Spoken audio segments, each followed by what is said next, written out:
Hey guys, இன்னைக்கு நம்ம author mark ரெக்லா எழுதின how to become a people magnet இந்த புக்கோட சம்மரி தான் பார்க்க போறோம். அது இப்போ நான் என்ன உங்கள்கிட்ட சொல்றது, தேவையில்லாத ஐடியாலாம் கொடுத்து நம்மளை இறக்கி விட்டு வேடிக்கை பார்க்கறாங்களே, இவங்கிட்ட போய் நான் என்னத்த பேசுவேன் அப்படின்னு வடிவேலு டயலாக் மாதிரி எங்கேயாவது மாட்டிக்கிட்டு எப்படி பேச ஆரம்பிக்கிறதுனே தெரியாம ஏகப்பட்ட கன்ஃபியூஷன்ல இருந்திருப்போம். ஐயோ, நாளைக்கு வைவால எப்படி கேள்வி கேட்க போறானோ, எப்படி பதில் சொல்ல போறோமோ, எந்த மாதிரி பேசி அவளை ஓகே சொல்ல வைக்கலாம், எப்படி பேச ஆரம்பிக்கலாம், இந்த மாதிரி ஸ்டார்டிங் ட்ரபிள் நம்மள நிறைய பேருக்கு இருக்கும். அப்படியே பேசினாலும் ஒருத்தன் கூட மதிக்க மாட்டான். என்னமோ நம்ம பேசுறத கேட்டு சங்கீத ஸ்வரங்கள்னு பாட்டு கேட்ட மாதிரி தூங்கிட்டு இருப்பான். அவங்கள எப்படி நம்ம லிசன் பண்ண வைக்கிறது, கூட இருக்க ரிலேஷன்ஷிப்பையும் இம்ப்ரூவ் பண்ண என்ன பண்றது, இந்த மாதிரி பல குழப்பங்கள் இருக்க மக்களுக்கு how to become a people magnet இந்த புக்கு ரொம்ப உதவிகரமா இருக்கும். மக்கள் கூட எப்படி வெற்றிகரமான ரிலேஷன்ஷிப்ல இருக்கிறது அப்படிங்கிற மிகப்பெரிய ரகசியத்தை இந்த புக்ல பதிவு செஞ்சிருக்காரு ஆத்தர் மார்க். இதுல கொடுக்கப்பட்டிருக்க முக்கியமான பிரின்சிபல்ஸ் மத்தவங்க கூட எப்படி உறவுகளை மேம்படுத்துறது, வலிமையான கனெக்ஷன்ஸை எப்படி உருவாக்குறது, எதை தொட்டாலும் எப்படி பாசிட்டிவ் இம்ப்ரெஷனை உருவாக்குறது அப்படின்னு நிறைய விஷயங்கள ஆத்தர் சொல்லிருப்பாரு. ஆராய்ச்சிகள் என்ன சொல்லுதுன்னா, சில பழக்கங்களும் செயல்களும் நார்மலா இருக்கிறத விட மக்களை ஜாஸ்தி ஈர்க்க வைக்குமா. அதுக்கான 33 வழிகளை தான் இன்னைக்கு நம்ம பார்க்க போறோம். அதுல நம்பர் 1, ஷேக் இட். ஒருத்தங்கள முதல் முறையா பாக்குறீங்கன்னா அவங்களுக்கு கை கொடுக்கணும். அப்பதான் அவங்களுக்கும் நம்ம மேல ஒரு அபிப்பிராயம் வரும். இதுதான் பவர் மூவ்னு சொல்றாரு ஆத்தர். சும்மா கை பிடிச்சு எலும்பு முறிகிற மாதிரி நசுக்காம சரியான முறையில ஹேண்ட் ஷேக் கொடுக்கணும். கட்ட விரல் தவிர உங்களோட மத்த விரல்களை நெருக்கிக்கணும். அப்போதான் உங்க கட்ட விரலுக்கும் ஆள்காட்டி விரலுக்கும் இடையில இருக்க கேப் மூலமா அவங்களோட கைய ப்ராப்பரா ஹோல்ட் பண்ணிக்க முடியும். உங்களுக்கு நிஜமா உள்ளுக்குள்ள தன்னம்பிக்கை இல்லைனாலுமே இப்படி ப்ராப்பரா கை கொடுக்கறப்போ நீங்க தன்னம்பிக்கையோட இருக்கிற மாதிரியே தெரியும். Next number 2, gaze deeply. பேசுறப்போ கண்ணை பார்த்து பேசணும். ஐ கான்டாக்ட் அவாய்ட் பண்ணிட்டாலே அந்த இடத்துல பல விஷயங்கள் மிஸ் ஆகும். அதுக்குன்னு அவங்க பயந்து ஓடுற மாதிரி குறுன்னு பார்க்க கூடாது. மத்தவங்க பேசுறப்போ அவங்க கண்ணை பார்த்து பேசினா நீங்க கவனம் செலுத்திட்டு இருக்கீங்கன்னு அவங்களுக்கு நல்லா புரியும். நம்மளையும் ஒருத்தன் மதிச்சு பேசுறானேன்னு உங்ககிட்ட நார்மலா பேசவும் செய்வாங்க. ஏன்னா அவங்க பேசுற எல்லா விஷயங்களையும் கவனிச்சுட்டு இருக்கீங்க. அப்போ அவங்களுக்கு உங்க மேல மதிப்பு தான் கூடும். சைக்கோ மாதிரி பார்க்காம ஃப்ரெண்ட்லியா பார்க்கணும். நீங்க கவனிக்கிற மாதிரி நடிக்கிறீங்கன்னு தெரிஞ்சா அவங்க உங்க கூட பேசவே மாட்டாங்க. சோ பிடிக்கலனா கவனிக்க கூடாது. அவங்க என்ன நினைப்பாங்க அப்படின்னு கவனிக்கிற மாதிரி நடிச்சா எதிரில் இருக்கவங்க ஈஸியா கண்டுபிடிக்க நிறைய வாய்ப்புகள் இருக்கு. நீங்க நடிக்கிறீங்கன்னு தெரிஞ்சா அவங்களுக்கும் ஹர்ட் ஆகும். Next number 3, put yourself in someone else's shoe. மத்தவங்க இடத்துல உங்களை வச்சு பார்க்கணும். நாம அவங்களோட சூழ்நிலையில இருந்தா எப்படி யோசிச்சிருப்போம், எப்படி நடந்திருப்போம் அப்படின்னு சிந்திக்கணும். சிந்திக்க மட்டும் செய்யாம அதை நடைமுறையும் படுத்தணும். யாருன்னே தெரியாதவங்க கிட்ட முதல் முறையா பேசுறப்போ இந்த யுக்தியை பயன்படுத்திக்கலாம். Number 4, be ready to engage. மீட்டிங்க்கு போனாலும் சரி, ஆஃபீஸுக்கு போனாலும் சரி, ஃபேமிலி ஃபங்க்ஷனுக்கு போனாலும் சரி, என் பார்ட்டிக்கு போனா கூட அங்க கான்வர்சேஷன் கண்டிப்பா நடக்கும். எல்லா இடங்கள்லயும் பேச்சுகள் தான் நடக்கும். யாராவது ஒருத்தவங்க உங்ககிட்ட வந்து பேசதான் செய்வாங்க.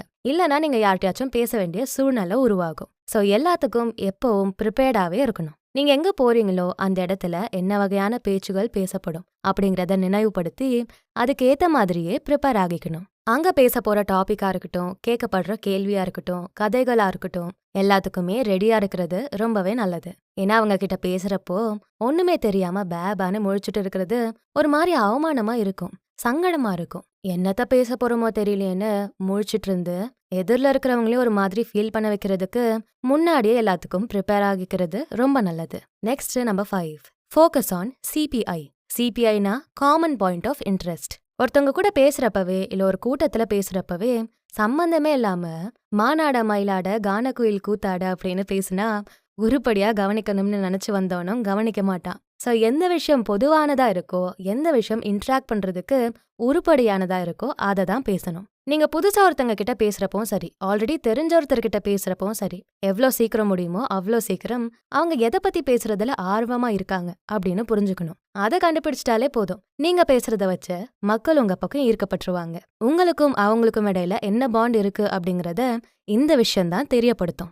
நீங்க எப்படி ஒருத்தங்களை அப்ரோச் பண்றீங்க அப்படிங்கறதும் இந்த சிபிஐல இருந்து தான் தெரியும். நீங்க யார் கூட பேசுறீங்களோ அவங்களையும் ரொம்ப கம்ஃபர்டபுளா ஆக்குறது இந்த பேச்சு முறை தான். சோ மத்தவங்களுக்கு எந்த விஷயம் பேச பிடிச்சிருக்கோ, அவங்க எதுல ஆர்வமா இருக்காங்களோ அந்த விஷயத்த பத்தி மட்டுமே பேசுங்க. Next number 6, don't cross your arms. உங்க தோலை தொங்க போட்டு கண்ணை சொருகிக்கிட்டு ஒரு விஷயத்த கவனிக்கிறீங்கன்னா அப்பட்டமா உங்களுக்கு போர் அடிக்குதுன்னு அவங்களுக்கு நல்லாவே புரிஞ்சிடும். சோ உங்களுக்கு போர் அடிச்சாலும் சரி, டயர்டானாலும் சரி, ஷோல்டரை தொங்க போடாதீங்க. அதை பாக்குறப்போ உங்க மேல பேடான ஒரு இம்ப்ரெஷன் உருவாக ஆரம்பிக்கும். அதே மாதிரி கை கட்டி உட்காராதீங்க. கை கட்டி நம்ம இறுக்கமா உட்காரும்போது நம்ம வெல்கமிங்கா தெரிய மாட்டோம். எதையோ நம்ம தடுக்கிற மாதிரியே இருக்கும். ஒருவேளை அப்படியே நீங்க ஷோல்டரை தொங்க போட்டு கை கட்டி தான் உட்காருவீங்க அப்படின்னா அதை பாக்குற மக்கள் உங்ககிட்ட பேசுறதுக்கே யோசிப்பாங்க. நீங்களே போய் அவங்க கிட்ட பேசினாலும் அவங்க அந்த அளவு இன்ட்ரெஸ்ட் காட்ட மாட்டாங்க. Number 7, give flavoured answers. என்ன கேள்வி கேட்டாலும் அன்னைக்கு காலையில ஒரு 6 மணி இருக்கும் அப்படின்னு கிறுக்குத்தனமா ஆன்சர் பண்ணாம கொஞ்சம் இம்ப்ரெசிவா ஆன்சர் பண்ணுங்க. உதாரணத்துக்கு, அப்புறம் மாப்ள எப்படி போகுது, என்ன பண்ற, எப்படி இருக்க அப்படியெல்லாம் கேக்குறப்போ ஃபைன் டால்லாம் அப்படின்னு மட்டும் பதில் சொல்லாம சூப்பரா இருக்கண்டா, எல்லாமே நல்லா போயிட்டு இருக்கு அப்படின்னு ஒரு உற்சாகத்தோட பதில் சொல்லுங்க. கேள்வி கேட்டவனும் ஸ்மைல் பண்ணிக்கிட்டே உற்சாகமாகிடுவான். ஒவ்வொரு கேள்விக்கும் பதில் சொல்றப்போ ஏன் நீங்க அப்படி பதில் சொன்னீங்கன்னு யோசிச்சுக்கணும். மத்தவங்க கேட்கிற கேள்விகளுக்கு நீங்க சொல்ற பதில் சிறந்ததா இருக்கணும். எப்போவும் எல்லாருக்கும் நீங்க அவைலபிளான பர்சனா இருக்க மாதிரி பாத்துக்கணும். அப்போதான் அவங்க உங்க கூட பேசுறதுக்கு விரும்புவாங்க. நீங்க சொல்ற பதில் குதர்க்கமா இருந்தா அவங்க உங்களை பார்க்க கூட விரும்ப மாட்டாங்க. Next number 8, give options for communication. உங்க நண்பர்கள், உங்க கூட வேலை பார்க்குறவங்க, உங்களோட கஸ்டமர்ஸ், இப்படி எல்லாருமே உங்ககிட்ட வித்தியாசமான முறைகள்ல தான் பேசுவாங்க. சிலர் உங்க கூட நேருக்கு நேர் முகத்தை பார்த்து பேச விரும்புவாங்க. சிலர் உங்ககிட்ட மெசேஜ் மூலமா பேசுவாங்க. இன்னும் சிலர் கால் பண்ணி பேசுவாங்க. இப்படி யாரு எது மூலமா உங்ககிட்ட பேசினாலும் அவங்களுக்கும் உங்க கூட பேச வாய்ப்பு கொடுக்கணும். உங்களை பல வழிகள்ல கான்டாக்ட் பண்ண அவங்களுக்கு வாய்ப்பு கொடுக்கறப்போ அவங்களுக்கும் உங்க மேல ஈர்ப்பு ஜாஸ்தி ஆகும். ஸோ மற்றவங்க உங்ககிட்ட பேசுறத எளிமையான விஷயமாவும் பிளசண்டான விஷயமாவும் ஆக்கிக்கோங்க. அப்போதான் எல்லா மக்களையும் உங்க காந்த சக்தியை வச்சு ஈர்க்க முடியும். Next number 9, always have business cards. அந்த டைம்ல மட்டும் என்னோட பிசினஸ் கார்டு இருந்திருக்கணும், கொடுக்காம வந்துட்டோமே அப்படின்னு வருத்தப்படக்கூடாது. எப்பவுமே உங்க கூட பிசினஸ் கார்ட்ஸை எடுத்துட்டு போங்க. அந்த கார்டுல உங்களோட பேரு, நம்பர், இமெயில், இன்ஸ்டா ஐடி, இப்படி என்னென்ன கம்யூனிகேட் பண்ற டூல் இருக்கோ எல்லாத்தையும் ஆட் பண்ணிக்கோங்க. ஒருவேளை நீங்க ஒருத்தர்கிட்ட பேசுறீங்கன்னா அவங்க கிட்டயும் டீடைல்ஸ் வாங்கி வச்சுக்கோங்க. ஏன்னா அடிக்கடி உங்க நம்பர் வேணும், காணாம போயிடுச்சு, இந்த மாதிரி எல்லாம் கேக்குறப்போ அது நல்லா இருக்காது. Next number 10, conquer your fear of rejection. ஒருவேளை அவங்க எனக்கு திரும்ப ஹலோ சொல்ல மாட்டாங்களோ, அவங்களுக்கு என் மேல இன்ட்ரெஸ்ட் இல்லையோ, அவங்க கிட்ட பேசி என்ன நானே முட்டாளாக்கிக்குவனோ, இப்படி பல குழப்பங்களும் பயமும் இருக்கும். மக்கள் பேச தயங்குறதுக்கு முக்கிய காரணமே பயம்தான். அப்படி ஆயிடுமோ இப்படி ஆயிடுமோ என்னமோ உலகமே அழிஞ்சு போற மாதிரி பயப்படுவாங்க. ஆனா அடிக்கடி பேச பழகிட்டாலே போதும், இந்த பயங்கள் எல்லாம் காணாம போயிடும். நீங்களே பேச ஆரம்பிக்கிறப்பதான் அதில் பெட்டர் ஆகிட்டே வருவீங்க. ஸோ ஒருத்தங்க கிட்ட பேசுறப்போ நீங்க முதல்ல உங்களை இன்ட்ரடியூஸ் பண்ணிக்கோங்க. நீங்களே கான்வர்சேஷனை ஆரம்பிங்க. ஹலோ சொல்லுங்க. அவங்கள பேச விட்டு நீங்க பதில் சொல்லாம நீங்க ஆரம்பிச்சு அவங்கள பேச வைக்கிறப்போ அந்த இடத்துல பயமும் கம்மியாகும், மன குழப்பமும் கம்மியாக ஆரம்பிக்கும். Next number 11, be honest. நேர்மையா இருக்கணும். அதுக்குன்னு பாக்குற எல்லார்கிட்டயும் பேசுற எல்லார்கிட்டயும் உங்களோட ஆழமான ரகசியங்கள் எல்லாம் சொல்லணும்னு அவசியம் இல்லை. பேசுறப்போ நேர்மையா பேசணும். பேசவே பிடிக்காம சும்மா ஃபேக்கா பேசுறது, நடிக்கிறது, அவங்க பின்னாடி போய் பேசுறது, கேட்குற எல்லா கேள்விக்கும் பொய் சொல்றது, இப்படிப்பட்ட வேலைகள்லாம் நேர்மை இல்லாத வேலைகள். ஆரம்பத்துல ஒரு மாதிரி பேசி பழகிட்டு திடீர்னு நேர்மை இல்லாம பேசுறப்போ, உண்மை இல்லாம பேசுறப்போ அப்போ ஆரம்பத்துல எல்லாம் ஃபேக் தானா அப்படின்னு தோண ஆரம்பிச்சிரும். நம்ம ஏமாத்தின மாதிரி போயிடும். ஸோ எப்ப பேசினாலும் யார்கிட்ட பேசினாலும் நேர்மையா உண்மையா பேசுங்க. ஒருவேளை பொய் சொல்ல வேண்டிய சூழ்நிலை இல்ல நடிக்க வேண்டிய சூழ்நிலை உருவாகுதுன்னா ஏன் அப்படி உருவாச்சு அப்படின்னு யோசிக்கணும். நீங்க யாருக்காவது ஏதாவது முதல்ல ப்ரூவ் பண்ணணுமா? எதுவுமே தேவையில்ல.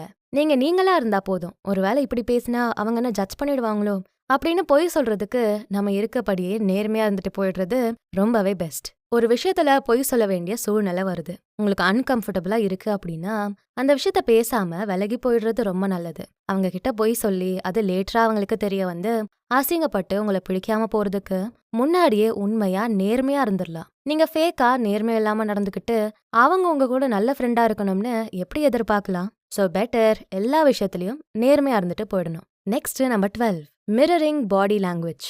சில ஸ்டடீஸ் என்ன சொல்லுதுன்னா மற்றவங்க கூட பேசும்போது அவங்க பாடி லாங்குவேஜை நம்ம மிமிக் பண்றோம் அப்படின்னா அவங்களுக்கு இன்னும் என்கரேஜ் ஆகுமா, உங்க கூட பேசுறது ரொம்ப பிடிக்கவும் ஆரம்பிக்குமா. அவங்க பேசுற ஸ்டைல்ல பேசுறது, அவங்க உட்கார்ற மாதிரியே உட்கார்றது, அவங்க நடந்துக்கிற மாதிரி நடந்துக்கிறது, இதெல்லாமே அவங்கள டிஃப்ரெண்டா ஃபீல் பண்ண வைக்கும். பரவாயில்லையே, நம்மளையும் ஒருத்தனுக்கு பிடிச்சிருக்கே அப்படின்னு நினைப்பாங்க. அவங்களும் உங்களுக்கு பிடிச்ச விஷயங்களை அதிகம் செய்ய ஆரம்பிப்பாங்க. Next number 13, personal hygiene. இதுதான் ரொம்ப ரொம்ப முக்கியம். உங்ககிட்ட மத்தவங்க நிக்கிறப்போ அவங்களுக்கு கெட்ட துர்நாற்றம் அடிச்சாலோ இல்ல நீங்க பேசுறப்போ துர்நாற்றம் வந்தாலோ நீங்க குளிக்க மாட்டீங்க, பல்லு விளக்க மாட்டீங்கன்னு உங்களை அன்ஹைஜீனிக்கா நினைச்சிட்டு பேச மாட்டாங்க. பேசுறது என்ன பக்கத்துல கூட வர யோசிப்பாங்க. சோ குளிக்க மறக்காதீங்க, பிரஷ் பண்ண மறக்காதீங்க. உங்க தலைமுடி, முகம் இதெல்லாமே நல்லா க்ரூம் பண்ணி வச்சுக்கோங்க. உங்களோட தோற்றமே அழுக்காலாம நீட்டா இருக்கணும். அப்பதான் எல்லாருக்கும் உங்களை ஜாஸ்தி பிடிக்கும். குளிச்சும் ப்ரஷ் பண்ணியும் உங்க மேல துர்நாற்றம் தான் அடிக்குதுன்னா அதை போக்குறதுக்கான வழிமுறைகளை எடுக்க ஆரம்பிக்கணும். நிறைய ஸ்ப்ரேஸ் இருக்கு, டியோட்ரண்ட் இருக்கு, இந்த மாதிரி விஷயங்களை பயன்படுத்த ஆரம்பிங்க. இதெல்லாம் கெமிக்கல்ஸ்பா அப்படின்னு தோணுனா ஆர்கானிக்லயே இப்பெல்லாம் வாசனை பொருட்கள் வருது, அதை யூஸ் பண்ணிக்கலாம். இது மத்தவங்களுக்காக மட்டும் இல்ல, வெளி தோற்றம் நல்லா இருக்கப்போ உங்களுக்கே ஒரு தன்னம்பிக்கை உருவாகும். எல்லார் கூடயும் பேசுறதுக்கு மன தைரியம் வரும். Next number 14, learn to express how you feel. ஒருவேளை பேசுறப்போ ரொம்ப கடினமாவே இருக்குன்னா அதை மத்தவங்க கிட்ட எக்ஸ்பிரஸ் பண்ணிடுங்க. எனக்கு இப்படி பேச ஒரு மாதிரி பதட்டமா இருக்கு, கொஞ்சம் அன்கம்ஃபர்டபுளா இருக்கு அப்படின்னு சொல்றப்போ நீங்களே ஆச்சரியப்படுற மாதிரியான பதில்கள் வரும். அவங்களும் நீங்க உணர்ற மாதிரி தான் உணர்றதா சொல்லுவாங்க. நீங்க என்ன நினைக்கிறீங்களோ, எப்படி பயப்படுறீங்களோ அப்படிதான் அவங்களும் பயப்படுறதா சொல்லுவாங்க. மத்தவங்க நம்மள புரிஞ்சுக்கவே மாட்டாங்க அப்படிங்கிற ஐடியாவை முதல்ல உங்க மைண்ட்ல இருந்து ரிமூவ் பண்ணுங்க. ஏன்னா நீங்க ஏன் இப்படி இருக்கீங்கன்னு நினைச்சு உங்க மேலேயே உங்களுக்கு வெறுப்பு வந்துடும். Next number 15, be personal not vulnerable. உங்க வாழ்க்கையோட எந்த விஷயங்களை பத்தி மத்தவங்க கிட்ட பகிர்ந்திருந்தாலும் அதை நார்மலா பகிரணும். நீங்க ஒரு விஷயத்து மேல வச்சிருக்க கோவத்தை மத்தவங்க மேல எக்ஸ்பிரஸ் பண்ண கூடாது. ஒன்னு சொல்றதா இருந்தா பொறுமையா சொல்லணும், இல்ல சொல்லாமே உங்களுக்குள்ளேயே வச்சுக்கணும். Next number 16, become more self aware. ஒருத்தன் மண்டல குடுமி போட்டு மூஞ்சில பவுடர் அடிச்சுட்டு போற வரைக்கும் அமைதியா இருக்காம எப்பவுமே அவேரா இருக்கணும். மத்தவங்க எப்படி உங்களை பார்க்கணும், உங்ககிட்ட எப்படி நடந்துக்கணும் அப்படிங்கறத நல்லா புரிஞ்சுக்கணும். உங்க போன் எடுத்து மெசேஜ், ஸ்டேட்டஸ், போஸ்ட், ஸ்டோரிஸ் இதெல்லாம் பாருங்க. அவங்க இதை பார்த்துட்டு எப்படி உங்களை பத்தி நினைச்சிருப்பாங்கன்னு யோசிங்க. நீங்க அவங்க இடத்துல இருந்தா எப்படி ரியாக்ட் பண்ணிருப்பீங்கன்னு நினைச்சு பாருங்க. உங்களோட பலம், பலவீனம், அவங்க உங்களை எப்படி நினைக்கிறாங்க, இதை பத்தியெல்லாம் அவங்கள பேச சொல்றப்போ உங்களுக்கும் நிறைய புரிதல்கள் உருவாகும். Next number 17, show genuine interest in others. யாரெல்லாம் நிறைய ஃப்ரெண்ட்ஸை சீக்கிரம் சேர்க்கணும்னு நினைக்கிறாங்களோ அவங்க மத்த மக்கள் கூட ஜாலியா பேசி அவங்கள அதிகம் தெரிஞ்சுக்க பார்ப்பாங்க. அதே மாதிரி நீங்களும் ஒருத்தவங்க கூட பேசி பழகுறப்போ உண்மையான இன்ட்ரெஸ்ட் காட்டணும். ஏன்னா மத்தவங்களுக்கு இந்த மாதிரி கேள்வி கேட்கறது, அவங்கள லிசன் பண்றது, அவங்களுக்கு அட்டென்ஷன் கொடுக்கறது இதெல்லாமே பிடிக்கும். ஸோ மத்தவங்க மேல ஜென்யூனா இன்ட்ரெஸ்ட் காட்டணும். Next number 18, match your words to actions. ஒருத்தர் கூட நண்பன் ஆகணும்னா அவங்க கிட்ட முதல்ல எதிர்பார்க்குற விஷயம் ட்ரஸ்ட் தான். அவங்க கூட கன்சிஸ்டண்டா இருக்கப்போ தான் அவங்களோட நம்பிக்கையும் அடைய முடியும். உதாரணத்துக்கு ஒரு விஷயம் செய்ய போறதா சொல்றீங்கன்னா அதை செய்யறதுக்கான எல்லா முயற்சிகளும் எடுக்கணும். மத்தவங்க உங்க மேல ட்ரஸ்ட் டெவலப் பண்ணிக்கணும். சொல்ற வாக்க காப்பாத்துறது தான் மக்களை ஈர்க்கிறதுக்கான சிறந்த முறை. Next number 19, make a friendly first impression. ஒருத்தங்கள மீட் பண்ணி 7 செகண்டுக்குள்ள அவங்க கிட்ட ஃபர்ஸ்ட் இம்ப்ரெஷன் உருவாகிறோம் அப்படின்னு ஆராய்ச்சியாளர்கள் சொல்றாங்க.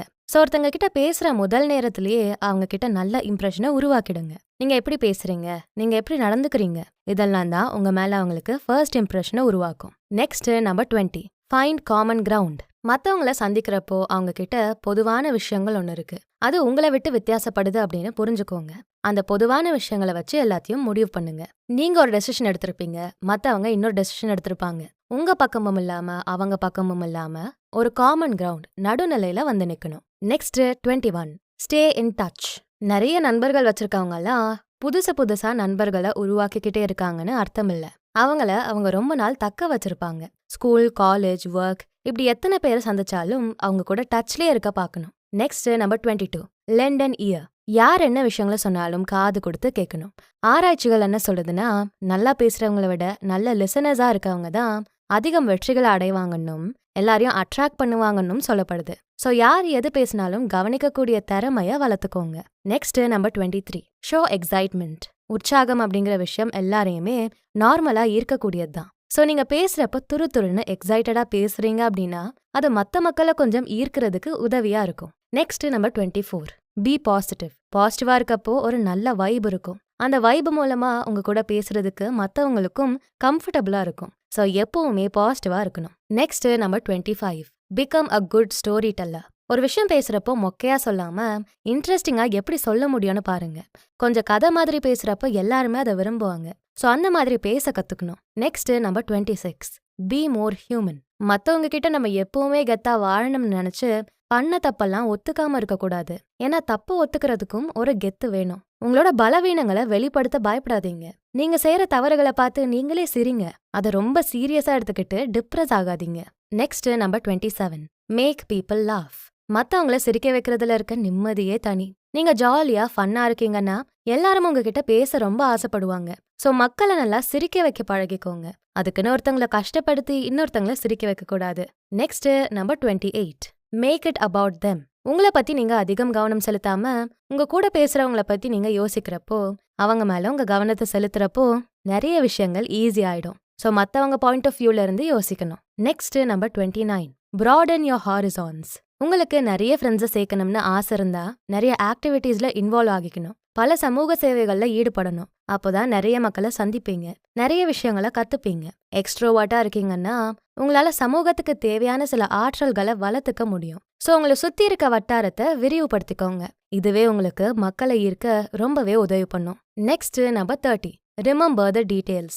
சின்ன சின்ன விஷயங்களையும் ஞாபகம் வச்சுக்கணும். உதாரணத்துக்கு உங்க கூட வேலை செய்யறவங்க அடிக்கடி அவங்களோட குழந்தைய பத்தி பேசுறாங்கன்னா அந்த குழந்தைங்க பேரு, வயசு இதெல்லாம் ஞாபகம் வச்சுக்கோங்க. அடுத்த தடவை அவங்க ஏதாவது சொல்ல வரப்போ, ஓ யாரு, அஞ்சலி பாப்பா பண்ண வேலையா இது அப்படின்னு கேக்குறப்போ அவங்களுக்கும் பரவாயில்லையே நம்ம குழந்தை பேர்லாம் ஞாபகம் வச்சிருக்காங்களே அப்படின்னு தோணும். ஸோ சின்ன விஷயமா இருந்தாலும் அதை நினைவுல வச்சுக்கிறப்போ அது மக்களை ரொம்பவே ஈர்க்கும். Next number 31, exchange favours. ஒருத்தவங்க கிட்ட உதவி கேட்கறது, மத்தவங்களுக்கு உதவி பண்றது, இதெல்லாம் தான் நட்பை உருவாக்குறதுக்கு எளிமையான வழிகள். உங்க ஆசைகளை, உங்க தேவைகளை எக்ஸ்சேஞ்ச் பண்ணிக்கோங்க. அதுக்குன்னு 1,00,000 கடன்லாம் கேட்டுறாதீங்க. சின்ன சின்ன உதவிகளை கேட்கலாம். இது மூலமா ஒரு ஈர்ப்பு உருவாகும். நெக்ஸ்ட் நம்பர் 32, மாஸ்டர் த 5 லவ் லாங்குவேஜஸ். லவ் லாங்குவேஜஸ் அப்படிங்கறதுல முதல் விஷயம் வார்த்தைகள். மத்தவங்கள பாராட்டணும், அவங்க கிட்ட மென்மையான வேர்ட்ஸ்ல பேசணும். ரெண்டாவது விஷயம் பிசிக்கல் டச், அவங்க விருப்பத்துக்கு ஏற்ப கொடுக்குற ஹேண்ட் ஷேக், ஹக் இதெல்லாம். மூணாவது குவாலிட்டி டைம், உருப்படியா நேரம் செலவழிச்சு அவங்க கூட அனுபவங்களை பகிர்ந்துக்கிறது. நாலாவது விஷயம் ஆக்ட்ஸ் ஆஃப் சர்வீஸ், மத்தவங்களுக்கு உதவி செய்யறது, அவங்களுக்கு சப்போர்ட் பண்றது, சின்ன சின்ன விருப்பங்களை செய்யறது.